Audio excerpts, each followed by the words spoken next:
Good evening, everybody. Thank you very much for showing up on this rainy day. And I apologize for a slight delay in the beginning of our function this evening. As I am sure you did notice, it was terrible weather conditions and even more terrible traffic. So apologies for starting this a little late.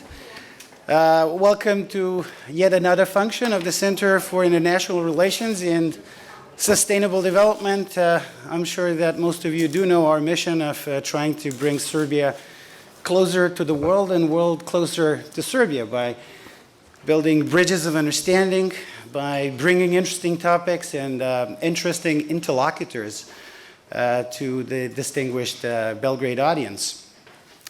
And this evening we do have a very special guest indeed. His name is Shaukat Aziz.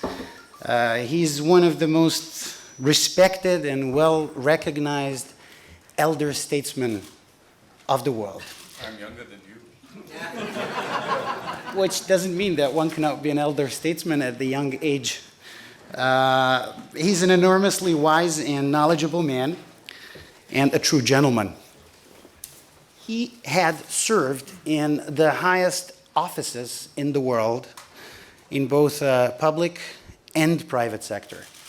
He was the chief executive of a nuclear power, and he was a boss of the largest financial institution in the world. After serving for some 30 years at Citibank in various positions, in various posts, and various countries, he was asked to become finance minister of his country, Pakistan. He served for about 5 years as finance minister, and he oversaw and led one of the greatest positive overhauls in economic history, bringing Pakistan from the brink of economic collapse to a position of, at the time, a very vibrant economy. In the year 2004, he led the campaign to become Prime Minister of Pakistan. And a few weeks before the voting day, Shaukat Aziz survived an Al-Qaeda suicide bombing attack that killed 7 people, including his driver, who died in his arms. He went on to serve for 3 years as Prime Minister of Pakistan, and keeping his post as finance minister for 4 more years actually as a Prime Minister of Pakistan, again one of the world nuclear powers. He is and has been serving in several international boards, including that of the China Sovereign Wealth Fund, and I'm quite proud to say he has served since the inception of the think tank as one of the board of the advisors of the CIRSD. And what gives me a particular affection to Shaukat, my dear friend, who was kind enough to help me as advisor when I served as president of the UN General Assembly. He is a physicist by training, and we all know that there are some successful physicists in the world who are serving in government, and I obviously don't refer to myself, there are others, but physics gives you a very good head start in the position of high public office. So please join me in warmly welcoming to Belgrade Mr. Shaukat Aziz.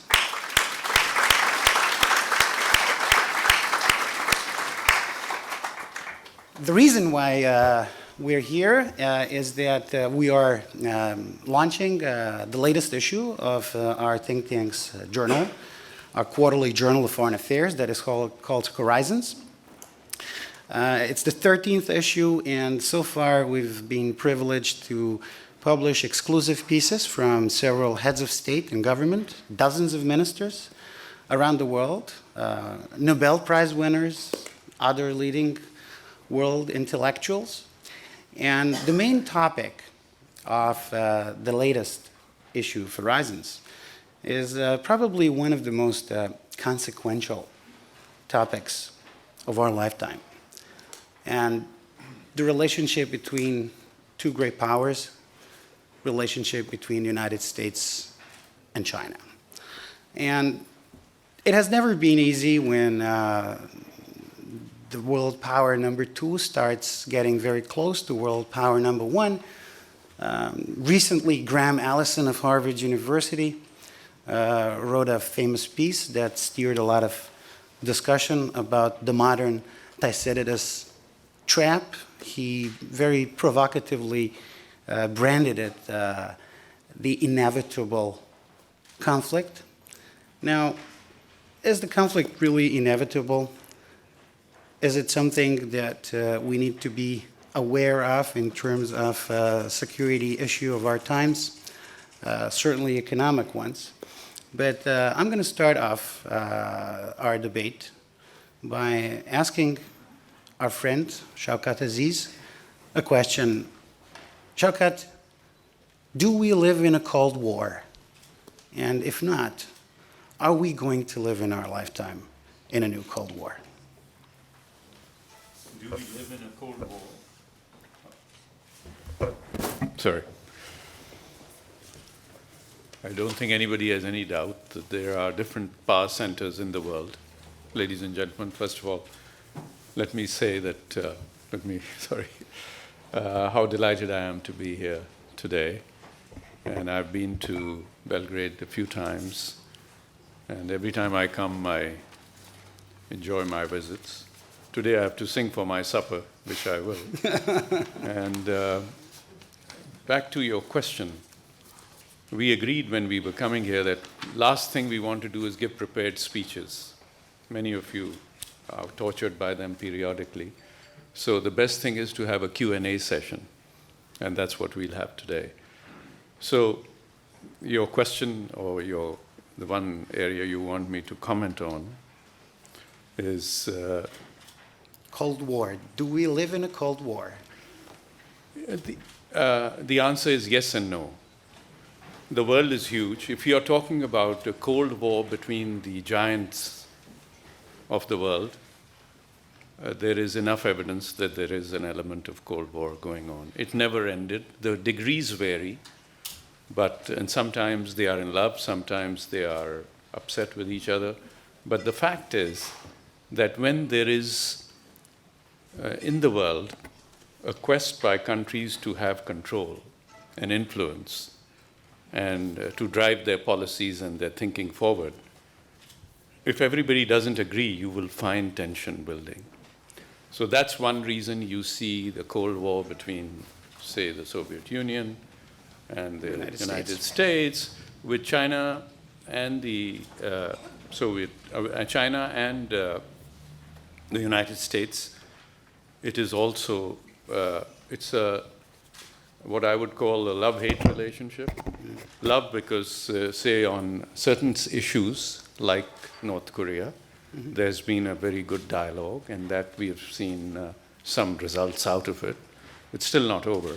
So that's a positive development. On the other hand, there is tension on trade, there's tension on other things. So, and dealing with the United States in today's environment is different than it was when I was in government. When 9/11 happened, we were PNG, persona non grata almost in Washington. When 9/11 happened, suddenly we were the flavor of the month because we became the center of what was to be a major change and a major sort of change in scenery, a change in the diplomacy of that part of the world. So basically, countries deal with each other not necessarily on principles, but on needs. And this was a classic case. Suddenly, we were the flavor of the month. All of us were invited to Washington. I went with our president to see the people in Washington, and it was the best welcome we could get. We could do no wrong, etc., because we were needed for the world to have peace with vis-a-vis Afghanistan, the Taliban, and all that. And we can talk about that if you want in further detail. So, institutionalized Cold War happens, and we see that today also, when the ideology is so different that it will never meet on one platform. So that's what you see between, say, the Soviet Union and The United United States. The Chinese one wouldn't start like that. Initially they said, China, okay, they'll produce cheaper goods and we'll get T-shirts which are better. Hillary Clinton said that you don't get angry with your banker. Sorry? Hillary Clinton used to say you don't get rough with your banker. Yeah, you don't get rough. I've been a banker, but times have been rough with me. So the point is, US was not the banker to the world. Do not confuse diplomatic influence with financial power. It has power, but the state of United States has many challenges too. Mm-hmm. They have deficits, they have all these, I don't want to get too technical in a group, which knows everything anyway. But so you can't compare the two that way. I think whenever you mentioned the Thucydides trap, Thucydides was a Greek Yes, of course. philosopher, scientist, not scientist, thinker. Thinker. And today what we see is the manifestation of what he said long time ago, that when new powers emerge in the world, what is the Thucydides trap? The Thucydides trap is when the status quo of the world in terms of geopolitics is changing. So suddenly there's a new power called China. It's not new in terms of country, but they are exerting influence, they are expanding, etc. And I can tell you, one of the most loyal and dependable friends we've had in my 8 years in government, China would fit the bill more than any other country in the world, in terms of the P5. So we have closer relations with many other countries too, of course. But I'm talking about the P5. China stands out as a dependable friend for Pakistan. The United States also was that, but then their priorities shifted. It's the right of any country to shift their priorities should it deem necessary. So you can't say that having a good relationship is a franchise which everybody gets. It could be good, bad, and then disappear that way. So the Cold War is there to some extent. It's not a war, but it's a battle for influence. Now, you may ask me before, but I'll jump the gun with your permission. You take a new initiative like the One Belt, One Road. You've heard, or everybody's heard about it. I was about to ask you about the Belt and Road. Shaukat has just completed his new book, and his new book is on the Belt and Road. So I was about to ask. Yes, the book is now. What is the Belt and Road? Some say that this is it's gone to the printers. China's hegemony. Others, they say that it's the Marshall Plan for Asia for the 21st century and beyond. So what is it? What is the Belt and Road? It's none of the above. None of the above. It's none of the above. Allow me to, very briefly again. The Belt and Road Initiative is nothing but an exercise in connectivity in the world. The basic premise of the Belt and Road Initiative, because I worked on it while in government, and even now I'm working on it as an individual with various stakeholders, is that if we get better connectivity in the world, it will lead to prosperity. If we get better connectivity in the world, we would share our income better, hopefully. Now, a lot of it is idealistic, a lot of it is transactional, and a lot of it is very deep in its thought. So what President Xi and his team came up with, and I go visit these countries often, so we get a chance to hear them, is to improve connectivity. Connectivity can manifest itself, ladies and gentlemen, in many forms. Roads, not necessarily in any order, but I'll just recite them. Roads, sea lanes, digital, and air. So these are various, and there may be a few others, where you can connect from point A to point B. Why is this important? Because this provides an ecosystem for trade. This provides an ecosystem for exchanging ideas, provides an ecosystem of flow of goods. And all that then improves the efficiency of the world and leads to a win-win on both sides. That is the simplified view of One Belt, One Road. I have been part of this exercise since day one. Even when I left office, nothing changed. I'm aware of what's going on, if not in the discussions, I'm outside. So the point is, if we can create connectivity, even within Europe, what is the European Union? One way to look at it is connectivity. And it's not just physical roads and railways. It's the mindset. Can you work together? Can you help each other? Can you find an ecosystem which will support the needs of our more needy countries versus the others?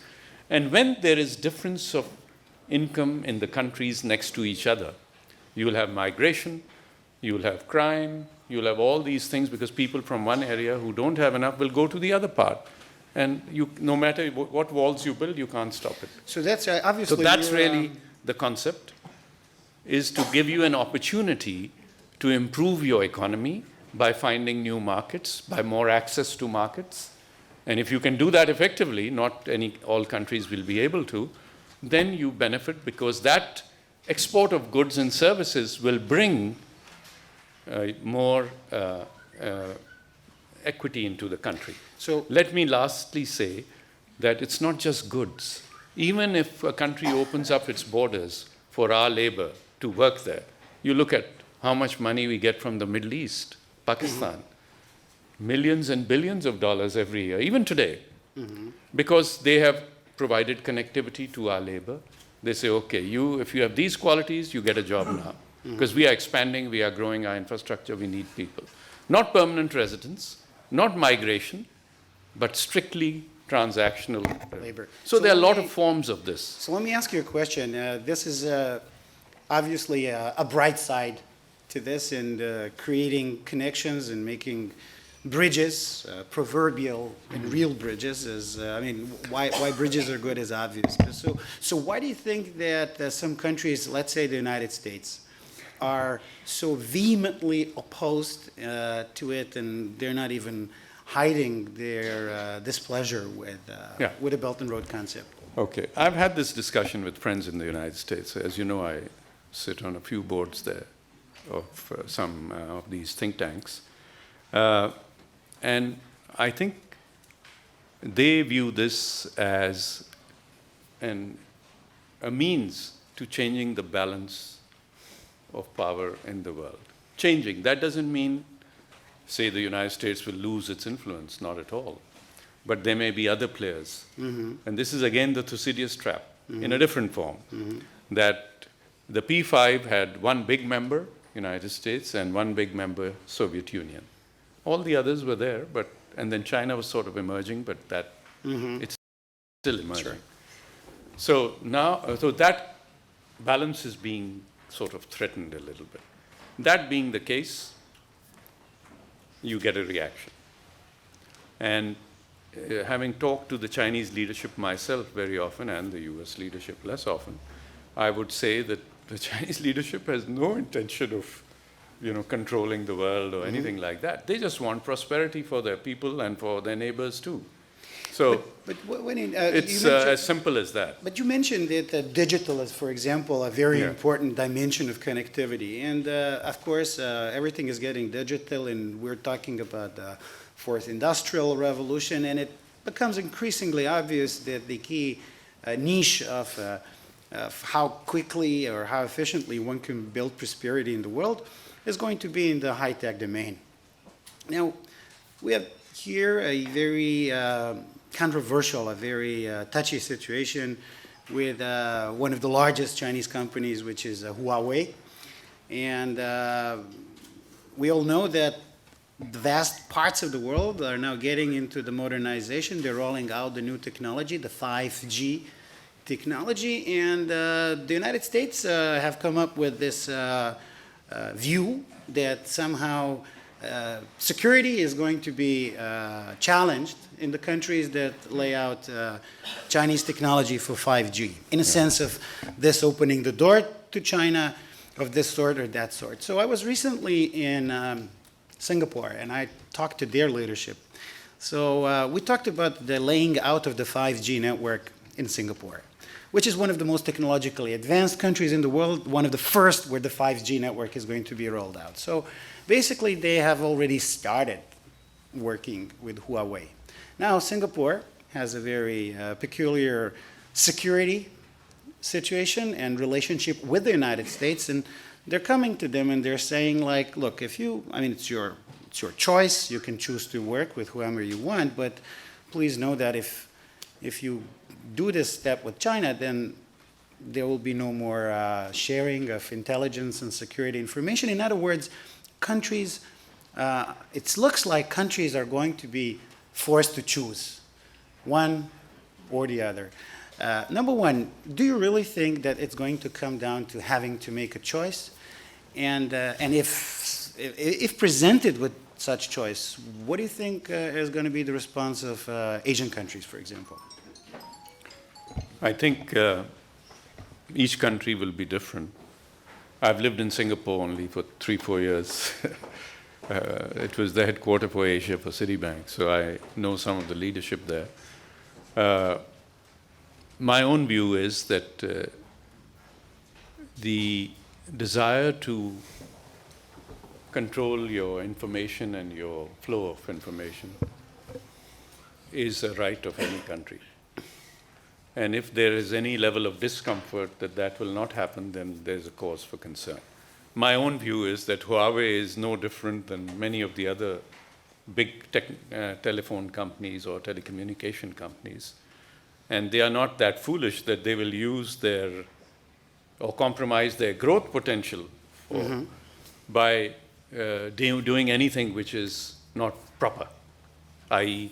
trying to tap phones, etc. This is, and if that is the case, it will be picked up in no time. And then Huawei is finished for life. So Huawei management is quite world-class in their thinking. To come up with all this technology and all these new things they are leading now. That is the pain level which is hurting some of the countries because their own technology companies haven't kept up with this. But to me, and I'm no representative of Huawei, I don't know anybody there. I've seen some of their plants, but I haven't met anybody there. I can tell you that I would be shocked if they ever cooperate with anybody to give and share information which is proprietary. That would kill the company. The stockholders would not accept it, the shareholders. They would come after the management. And today's world, technology is there that if that is any company from country A is used to tap information which flows through the ecosystem, will be dead on arrival. Dead on arrival. So I know what this, the debate going on is, but I find very little merit in this debate. Maybe my own view is maybe the strategy was to create a little noise or big noise to warn people that if you do something and we discover that data is being compromised, you're dead. You're dead. So let's go. Let's move to Pakistan in the same context, in the context of U.S.-China rivalry, or worse. So Pakistan has had, like, as you said, a very, very strong and deep relationship with China going on for decades, and same goes with the United States. Now, Pakistan is going through difficult economic times right now, and the situation with the public debt becomes very, very difficult. Now, a lot of it is actually owned by China, a lot of Pakistan debt. Now, they're talking about the IMF program and whether or not this is going to happen. Of course, we all know that the United States is a major player in the IMF. So what one could read in the newspapers was that United States says it's okay, we are happy to work with Pakistan through IMF, but we're not going to let the IMF money be used to pay off China's debt. Now, this looks to me as if Pakistan's entering this heated place, being between the rock and a hard place. So how do you see this thing develop? Yeah, this is all in the press, what you said. Secretary Pompeo recently talked about this issue. I think in terms of paying IMF money to, money is fungible. I know a little bit about money, having been a finance minister for so many years. And city banker. And a banker. So I will tell you, money is fungible. You cannot say this is IMF money coming here and there. Every country like Pakistan's finances I managed for 8 years, I can tell you that money is fungible. We do assessments of what income will be and what the expense will be. And then we see how we are going to make those payments in terms of cash flow, timing-wise. So that whole process is continuing with every government. Pakistan is no exception. I think the US approach to use extra levers for pressure on countries, nothing to do with Pakistan, just generally their approach has been sometimes more than what is required. Now, money is fungible. You cannot say that if I export to you and I get $100 and then I buy something for you for $100, that because I exported to him, because I get hundreds of dollars every day from different sources. And that's not the way the economy works. My own view is that this is really a way to pressure Pakistan and pressure China also. That, look, your suppliers are getting too advanced, but the world is a free world. So I think in the end, I know that there's enough support in the US too for a free market. For a free market. Yeah. So if money is used taken from the IMF and used to pay off, XYZ, which hurts the US interest, I guess there's some merit in US worrying about it. But money is fungible. Yeah. So it's very difficult to pinpoint that this dollar, which came from the IMF loan, is used to buy this little machine I from understand. China. So I think it's a bit of political rhetoric, but let me tell you, ladies and gentlemen, that the mindset in the US on some of these issues in certain segments in the US society is very much there. That why are we bailing out so-and-so? Why are we doing this? Normal question to ask. So we shouldn't take it lightly. So countries have to then show that we go to the IMF because we need reform. We need funding for reform. We go to the IMF because our economy is not as strong as it should be. So we need to do structural changes. For that, we need money. And that case has to be made and will be made, I'm sure, by our government. But pressuring Pakistan is not the same as pressuring some other country, because Pakistan is a nuclear power, is a key player in not just regional security but beyond.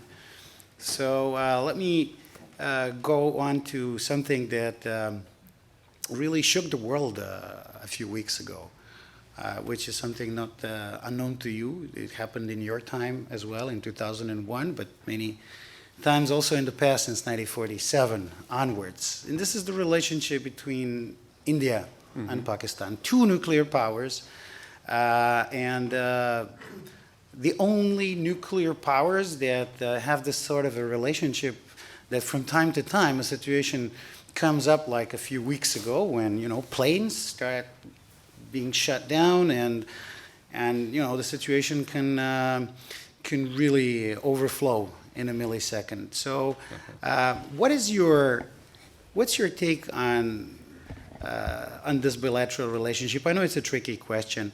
It's arguably the most dangerous bilateral relationship in the world. Can it get any better?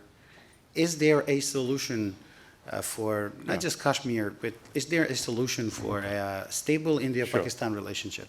Allow me to say one sentence on Pakistan-US, just one sentence, and then I get to this. Sure.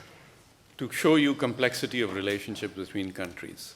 We were, when 9/11 happened, the most sanctioned ally of the United States already. And then we became the most favored ally. Favored ally of the United States. Same time, one part of the US relationship was sanctioned, the other part was allied. So what this means, why did I say that? That depending on timing and what the issues are and what the changes are, these things do happen. And that is what you will see often. Now, what was your... It was the question about India and Pakistan. I know it's a much trickier question. India and Pakistan, of course, very unfortunate what happened. As you know, the Indian elections soon cycle is coming. So this is just conjecture now. I cannot base this on facts. I mean, I read the Indian press, I read our press, of course. The leadership probably decided to have a little excitement on the border, which would help the ruling party, current ruling party, be re-elected. So what was that? They decided, I can only reflect on press reports because I don't know what their inner thinking was. They violated our airspace. There was a lot of verbal exchanges to raise the temperature. We'll do this, you do this. So I think I was not in government now, but if I were in government, I would immediately know that there's a signal of some sort. The temperature is being raised in India to come and do something with Pakistan. So our armed forces were on the alert, and they violated our airspace, came in, and had plans to bomb certain parts of the country. Now, this, under any law, regulation, whatever, common sense, doesn't happen. You don't cross a sovereign border like this and start bombing. There may be slight justification of reconnaissance type stuff. That too, you don't have to fly into the other countries. So they came and they have a huge arsenal. Over the years, they've built a much heavier air force than we have. Ours is much simpler. But we have good pilots, as I'm sure they do too. So the poor pilot who crossed the border, I don't know whether you saw his interview, because he bailed out and landed in Pakistan territory. So our forces immediately picked him up and secured him, because sometimes you can get a reaction. So I heard the interview myself of this pilot. He said, look, I was told to cross over the border, and then I was looking for targets to bomb. And before I could find a target to bomb, their Air Force found me and shot me down. So this is what the pilot said. And I think credit goes to our Prime Minister, the current Prime Minister, Mr. Imran Khan. He, after the second or third day, said, we're going to we'll release him. He was following his orders, the wrong orders, but anyway, you don't cross into other countries' border. So that's what they were looking. Then they said, we have shot down an F-16 of Pakistan. These are all, by the way, you can Google and you'll get it when you go home. We said none of our F-16s were even put into the air at this time, because as a country like Pakistan, there's logic to this approach. I mean, if they come with a heavy attack of nuclear weapons or some other things, we will obviously come out with all our strength. But F-16s are our only aircraft. We don't get more from the US. So we preserve them and conserve them. Only if it's a do or die thing, then we'll bring them out with some really powerful weapons to have a decisive reaction to what is going on. So they said, we've shot a F-16, and this pilot, why he was shot down, we don't know, but blah, blah, blah. Anyway, so the F-16, finally the US gave a statement last week, I don't know whether you saw it, that we've done an inventory of all the F-16s in Pakistan. All of them are there and flying. There and flying. So this is public record, you can Google it. Was this a dangerous situation to the point that could have escalated to something worse? That's what I was coming to. That, first of all, it must be clear in everybody's mind that we were provoked. We didn't go and cross the border. We respect each other's borders. They came in on the guise that we are chasing terrorists. Then they went and bombed a place near Abbottabad. And they said, we have killed so many terrorists. And so we got independent people to come, and we took them from various embassies in Islamabad to this place to show that they did shoot down, some huts were burnt and all that, but there was no dead body, nothing, no casualties at all. So I think they were, my own view is that Mr. Modi was trying to address the concerns of some of his constituents back home. Election is coming. The party has to win. The opposition is getting stronger. But wasn't I'm not an expert on domestic politics in India, but I can sort of read between was it really at any point near going to the next stage? It could have gone. I can't say. You cannot say no, you cannot say yes. Because both are nuclear-armed countries. Yes, And the whole raison d'etre of a nuclear program is not to use those weapons, but to prevent people from provoking them. So you think that... So I could argue here that it is because of the DNA of the people on both sides, and you have that as a guarantee of peace. Guarantee of peace. So you think that basically nuclear arsenal Because of I will tell India you one and thing, sir. Pakistan is a good thing for regional peace? We didn't start with this nuclear program. One day, you know the history of this program, ladies and gentlemen. One day we got up in the morning and there was a big mushroom cloud on our border. And we said, what the hell is going on? I mean, a mushroom cloud is a mushroom. The atomic mushroom Yeah, cloud, of course. It wasn't a small mushroom. It was, so we said, oh my God, what the hell is going on? And this is 200% researched, and you can check the Yes, of course, veracity of this. And we said, oh my God, this place is turning nuclear now, suddenly. So we, knowing the relationship, knowing the tension, so we said we will eat grass, but we will have a nuclear program. Believe me, that's what, I was not in government, this is way before. But I studied all this as a Pakistani. So basically... So that's how, that triggered our nuclear program. Pakistan would not have gone this way if India had not, Indira Gandhi was the prime minister So then. you basically had no choice. No choice. That was No, the no. choice was to develop. Otherwise nuclear you'd be weapons. like a football. So, but now with the benefit of a hindsight, if I understand well, having a nuclear weapon is something that keeps you more safe, more stable. And now the logical question is, because everybody's talking about the nuclear contagion in the Middle East and whether this can happen or not, do you think, would you go ahead and recommend to, say, Saudi Arabia, look guys, it's really fishy what is happening with Iran, and if they acquire nuclear weapons, you got to go and acquire them too. Look, I'm not here to advise or decide policy for any other country. I can speak for my country. My country had no option but to do this because the hostility of relationship between India and Pakistan is at a degree which doesn't exist in the countries you have talked about, first of all. We believe that eventually the world has to come to grips with, how nuclear weapons are developed and why they are developed, and look at the root causes so that we can address them in time. Nuclear responsibility, having been in government for 8 years and been involved deeply in the nuclear issues and financing required, etc., I can tell you that for Pakistan there was no choice. Yeah. You don't want your nation of several 100 million people to live as a third-class citizen, be bullied every day. And how about India is a big power. And how about we want to live in peace with them, by the way. How about South Korea then? South Koreans, they do live next to a nuclear neighbor. The relations are, of course, different between North Korea and South Korea than India and Pakistan, but they cannot be called really friendly. So, would they be recommended to? No, you to see, do the same? I'm not a North Korean expert, but I would tell you my view.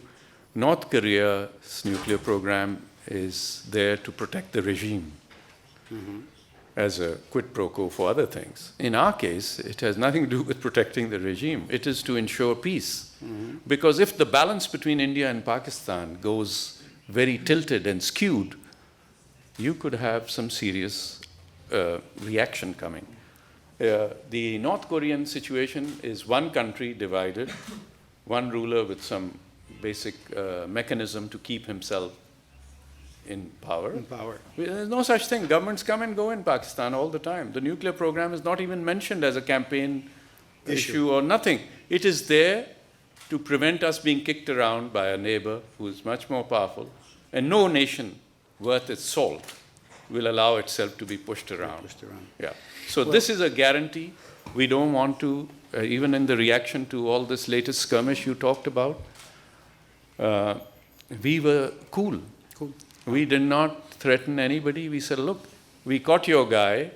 He said, Here's here's your his guy. interview. We played it on the 9 o'clock news, But obviously, and the truth was out. But obviously, when it comes to such big issues, including the use of force and lethal force and so on and so forth, leadership is crucial in such situation. How you react under pressure, when do you go first, when do you Sure. decide when to reconcile.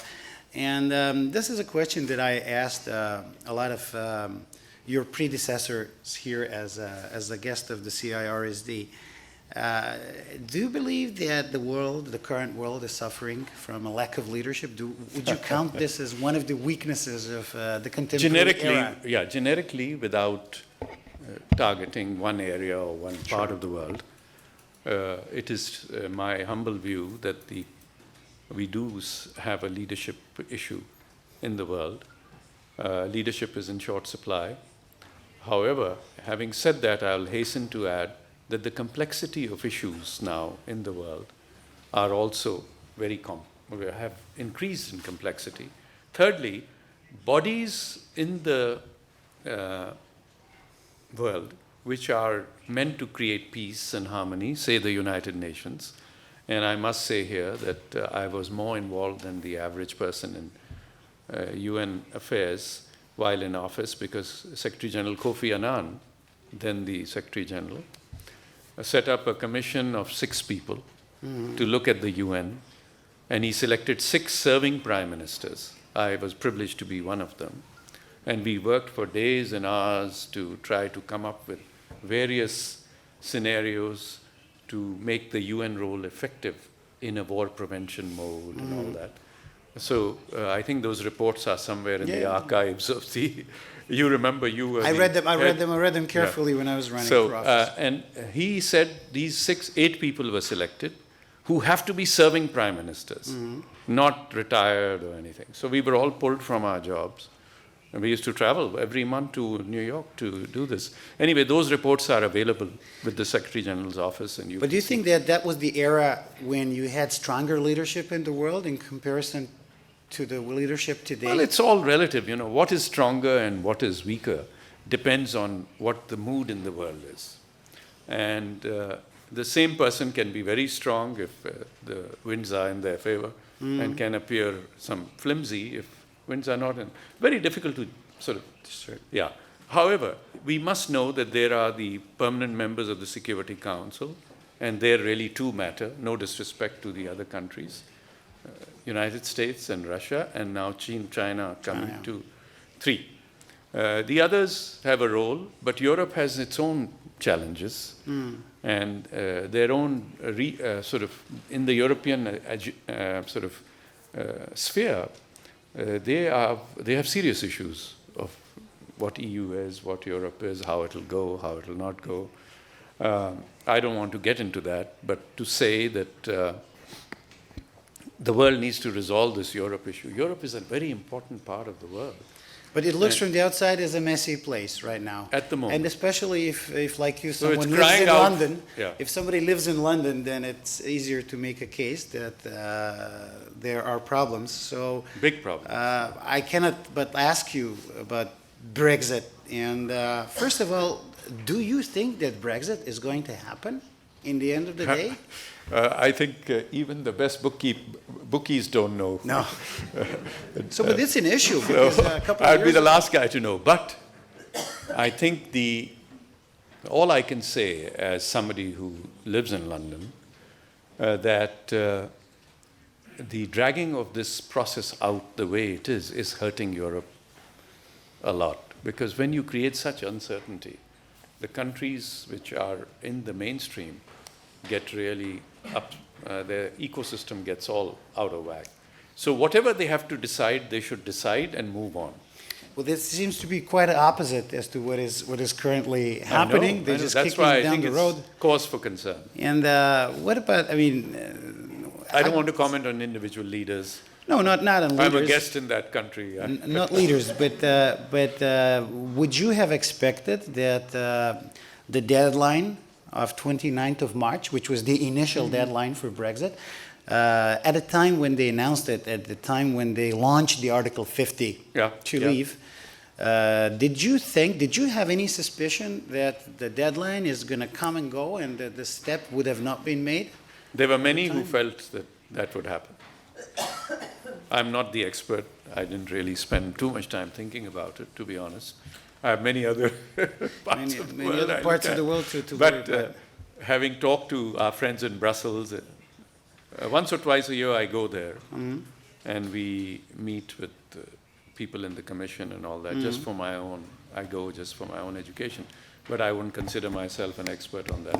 I think my own view is that Brexit, the way it has gone, has hurt Britain. It may hurt the other members too. So whatever they have to do, I mean, they must decide quickly. Having said that, I'm not in the chair sitting there. Yeah, if you are in the chair, there are chair. many considerations. I get it. It's very complex. All right, so the last multifaceted question that I'm going to ask you before letting the audience a chance to ask a couple of questions, one or two questions, is my favorite thing that I ask everybody who come to Belgrade. Who, in your opinion, because you know everybody in the world, there is no Not world true. leader. There's no world leader that is more than 1 degree of separation away from Shaukat. So, who, in your opinion, of today, and I know it's a relative category, but if you had to say one or maybe two names, who is the strongest leader in the world? Oh my God. This is a very tough question. I know, and that's the best comes No, last. I don't think I will answer that. I will say that who are some of the people. Some of the people, all right. And you, for the audience sake, you told me today that you'll ask me. Yes, I give you that So one. I have to be honest with everybody. Should I find I wrote some notes to myself. No. You don't have to answer. No, I will answer. I'm not afraid of answering, but as you can see, I wrote in the car coming here. Because usually when I write something, I can't read my own writing, especially if it's in a car. Yeah. I think you asked me in the car, who are the current, who are the leaders you respect? Who you respect most today in the world? And I added to your question that it must be people I've met, because if I've just read some news story, it's not the same. It's not the same guy. So I mentioned two people, ladies and gentlemen, President Xi of China and Lee Kuan Yew of Singapore. Wow. In my life, having lived in 10 countries and visited about, God knows what the count is Probably now. 100 plus. Yeah, a lot. And these are both leaders I have dealt with. President Xi,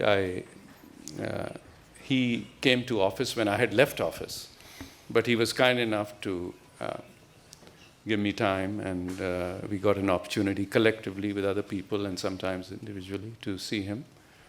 I find him very driven, clear objectives, and really trying to spread the message of peace and harmony and collective growth. Everything is collective.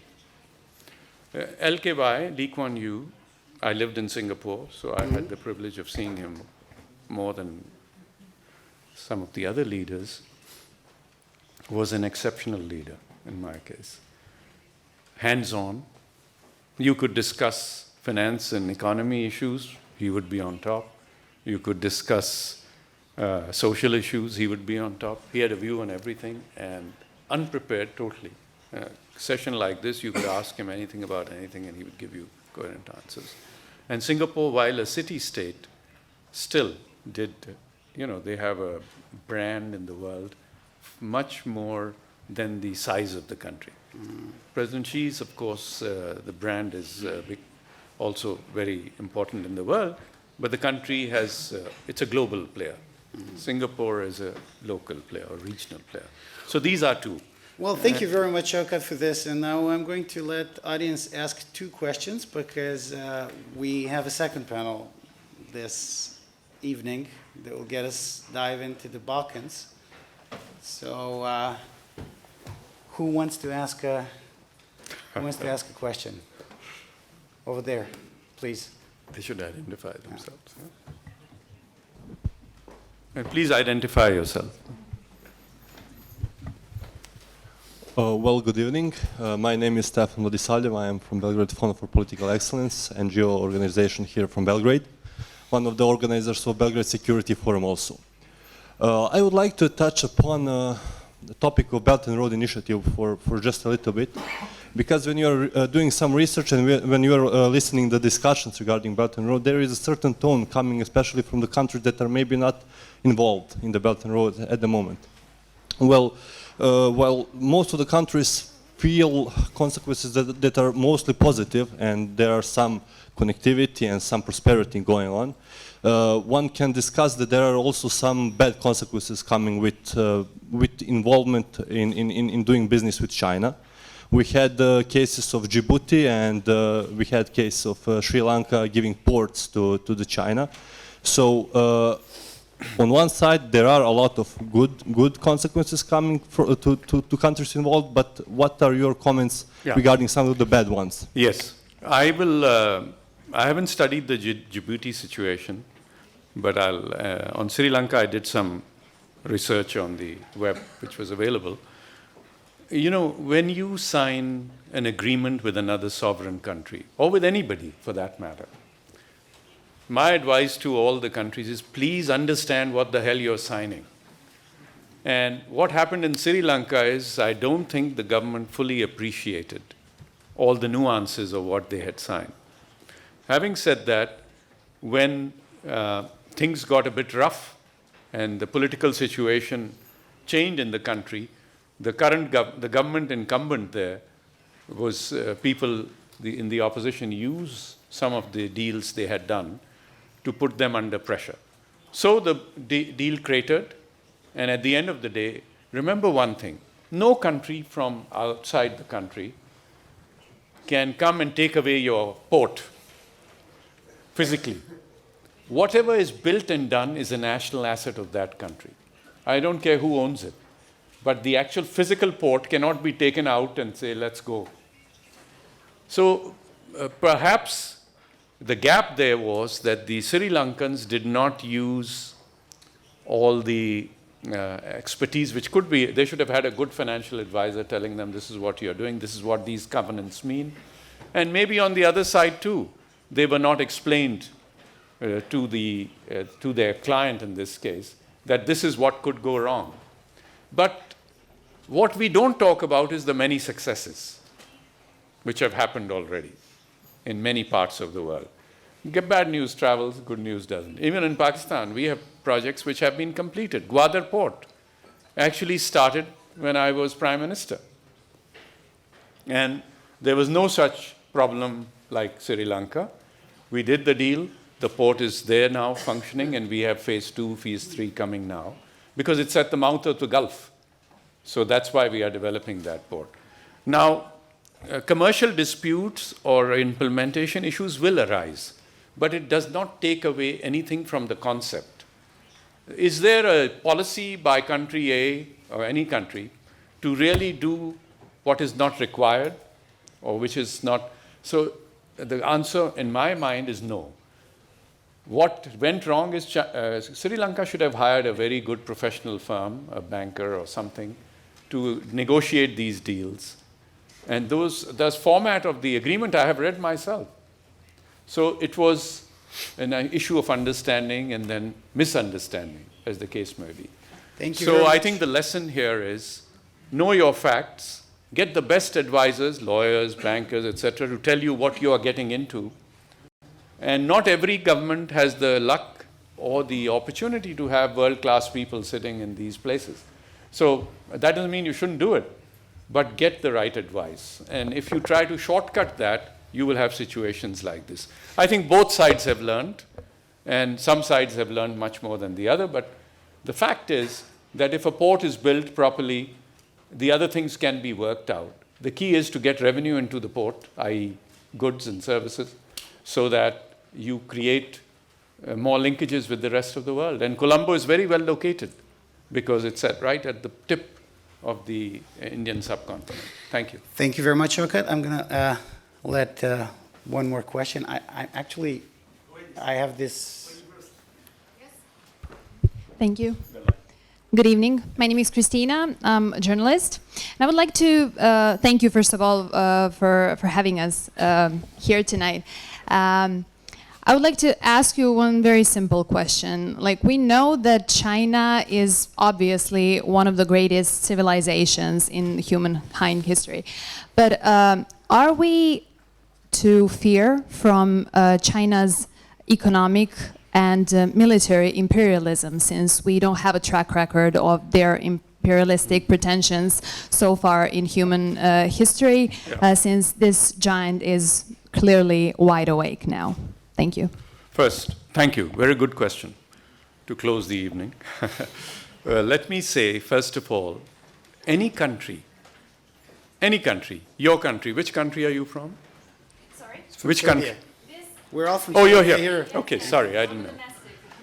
Every country, when they enter the global field, i.e. dealing with global issues and global initiatives and being part of it, must have, first of all, invest in its own people to have the expertise for dealing with these issues. The old crutch mentality, giving a, I've come from Pakistan, small country. Really, in expertise, sometimes I felt as a banker visiting my country. This is before I joined the government. I said, oh my God, these guys don't know what this clause is or what this. And we were, because I operated at the global level, I told them, look, you are signing this. Do you know what this means? It's not that the other side is being evil. The country hasn't moved up the curve. That's what I was trying to say for Sri Lanka, country I love. But the Chinese imperialism. Yes, I'm coming to that. There is, I don't know what you mean by imperial. We Pakistan, are one of the closest friends of China. I have never felt, believe me, 8 years in government, I can look you in the eye or anybody sitting here, not once has any Chinese leader, and I've met all of them, come in and said, Mr. Aziz, you are Prime Minister of your country, or I was Finance Minister before, 4 years, 8 years of experience. We believe you should do this because we want it. Believe me, not once that happened. Now, in some other countries, I won't name, they said, well, we have our laws, we have our Congress, we have this, that. You got to agree on these things, otherwise we can't help you. And we'll block you with the World Bank if you don't behave. So they also explained why, and we understood. So, these things, again, back to this. If you are a small country trying to play with the biggest team in the world, please be ready, at least in knowledge, if not physical strength. So you understand where these people are coming from. Now, I had the unfair advantage of working in a small bank, Citibank, largest bank in the world, as head of Asia, CEO for Asia, CEO for Central Eastern Europe, Middle East, Africa, for different jobs. So I had a little bit of experience in dealing with issues like this, which helped my country when this issue came up, One Belt, One Road, or US issues on aid, etc. So the key is get your people up the curve. If you don't have them, don't be embarrassed. Hire the best advisor, the best lawyer, and not the neighborhood lawyer who settles divorce cases down the road, but who is a functioning world-class lawyer for major mega deals, and a good investment banker to advise you, you will see that things will be much easier and for you. If I can just add to this and close the night. And good people. On top of that, if you can have nukes, then it's even better. That really helps you. Well, thank you very much, Shaukat. Let me join you in congratulating him and thanking our guest. Thank you very much.